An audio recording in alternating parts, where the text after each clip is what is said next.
Bismillahirrahmanirrahim. Değerli kardeşlerim, Gaziantep Adliyesi'nde 17 yaşındaki stajyer bir kız çocuğunun savcı, avukat ve katip işbirliğiyle uyuşturucu ve fuhşa sürüklendiği iddiası gerçekten tüylerimizi ürpertmektedir. Bu kirli çarklara bağlantılı olarak 16 kişi gözaltına alındı. Bu kirli ağ ancak evladı için çırpınan bir annenin adliyeyi basmasıyla ortaya çıktı. Adalet kurumlarında bile kuzuyu kurda emanet etmişsek tuz kokmuştur. Bunun başka bir açıklaması da yoktur.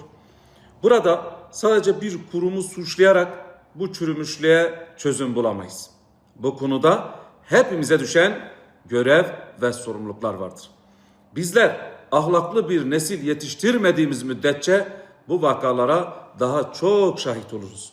Sadece maddiyat üzerine yetiştirilen bir nesil maalesef maddiyat karşılığında değerlerini satabiliyor.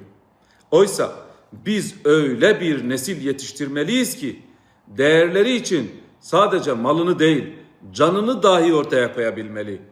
İnsanlığı zehirleyen değil, insanlığa hayat vermek için mücadele edenlerden olmalıdır.